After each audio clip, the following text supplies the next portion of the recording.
Salve, salve, fiel torcida! Sejam bem-vindos para mais um vídeo aqui no canal Vai Corinthians News. E no vídeo de hoje trago para vocês as últimas informações do Corinthians. Ontem o Timão foi eliminado na pré-Libertadores e deixou aquele gosto amargo, né? E a imprensa, é lógico que eu não ia falar de outra coisa. Hoje seria o dia todo falando de Corinthians, e porque o Corinthians é o que dá view para eles, velho. É o que dá dinheiro para eles. Perdão, é o que dá dinheiro pra eles, é o que dá view pra eles, é o que movimenta o mercado deles, né? Deixa o voucher mais caro, né? O Timão, né? Fazer o quê? Mas aqui, ó, é Corinthians pra sempre, meus parceiros. É Corinthians pra sempre. Sempre. Garro, Yuri Alberto, você precisa desses jogadores próximos, tabelando, construindo, mas isso não aconteceu. Aí a gente precisa falar de uma jornada ruim do Memphis de novo. Eu não vou dizer que o Memphis é o grande culpado pela eliminação, mas vamos falar na boa, não dá para um jogador caro como o Memphis, desequilibrante como o Memphis, fazer duas partidas tão apagadas como fez contra o Barcelona de Guayaquil. Simplesmente não dá. Ontem o Corinthians precisava muito desse toque de lucidez. Não foi um jogo lúcido do Corinthians, foi um jogo de correria, foi um jogo de cruzamento, foi um jogo de abafa. Mas você tem esse cara. Se você não tem esse cara, pô, nós não temos esse pensador, tá bom? Então nós vamos ter que ir para um jogo mais direto, mais de transpiração, porque falta qualidade. Vai sobrar perna, mas vai faltar qualidade. Você tem o Memphis, cara, e ele não foi capaz de dar essa dinâmica que o Corinthians precisava.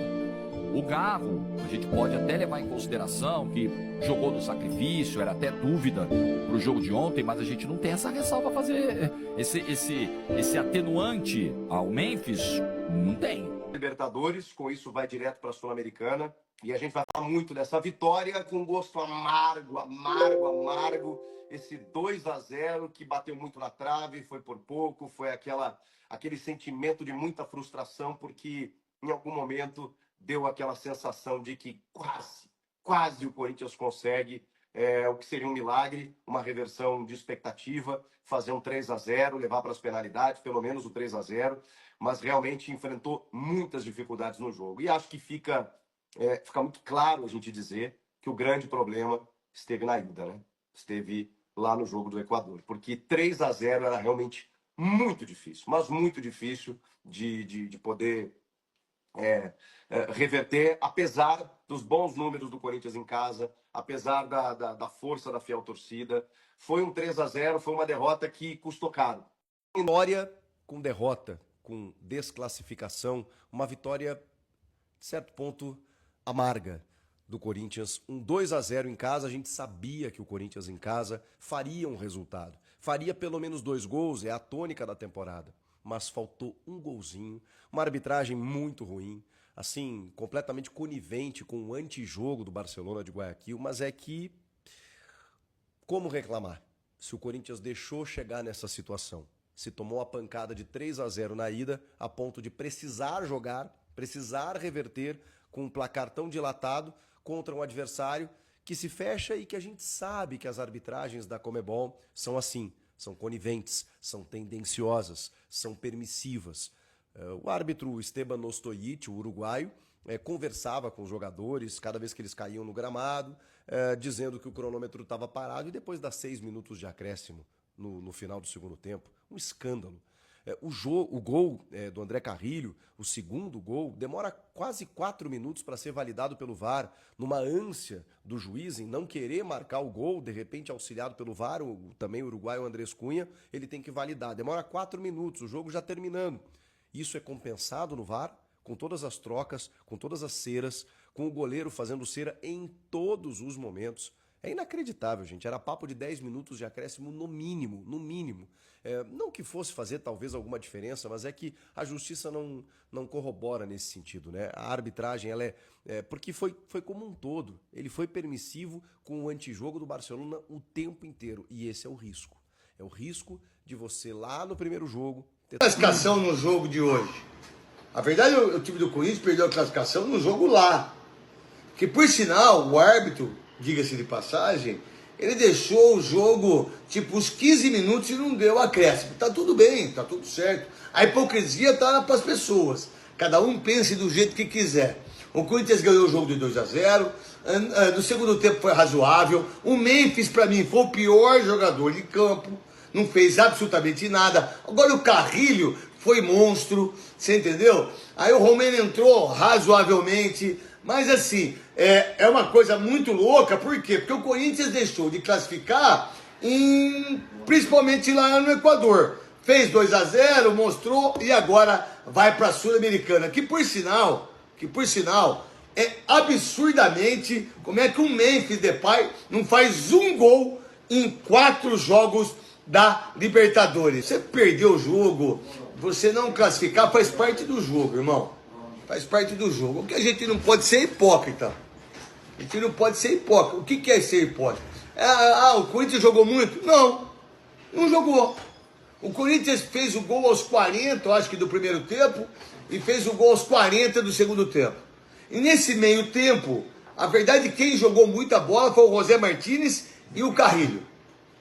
E aí, o Emiliano Dias e o Ramon Dias até tentou colocar o Romero, né, em relação ao Ranieri. Demorou muito para mexer. O Memphis andou em campo, não fez absolutamente nada. O Alberto teve alguma chance, mas muito pouco. Então, a verdade verdadeira, quem mereceu a classificação foi o Barcelona de Guayaquil. É assim, ó, o que o Garro tentou pegar a bola, foi, chutou, bateu escanteio, veio pra cá, jogou bem o Garro? Não. Foi cara decisivo? Não. Mas ele tentou, ele teve vontade, ele procurou a bola. O que o Memphis fez? E por que o Memphis deu entrevista na Rede Globo? Por que não o Garro? Por que não o Félix Torres que fez o gol? Por que sempre ele? Por que ele não pode sair? Tá no contrato dele que ele não pode sair? Tá no contrato dele? Porque é inacreditável ele não ser substituído. Olha aí o Thales Magno que entrou. Pelo menos ele fez 4, 5 jogadas, tentou fazer. Então, o Corinthians realmente não mereceu passar pelo Barcelona do Guayaquil. Como é que pode entrar com 3 volantes ontem? Pô, você precisa ganhar de 3-0 o jogo. 3-0. Você entra com o José Martínez, você entra com o Ranieri e você entra com o Carrilho para jogar com um time que é mais ou menos. Presta atenção aí, gente. Olha o estúdio aí, quietinho, sossegadinho, sem muita gente falar, para não ter problema comigo aí. Entendeu? Pô, como é que pode isso? E outra coisa, mereceu ganhar o jogo? A classificação? Não. Não mereceu. Fez 2 gols? Pô, legal. 2 gols meio que mandrake, um de escanteio, o outro que veio e que estava legal, que não teve impedimento nenhum, que foi gol legal. Meu irmão, mas mereceu? Dos 2 jogos, mereceu? Óbvio que não.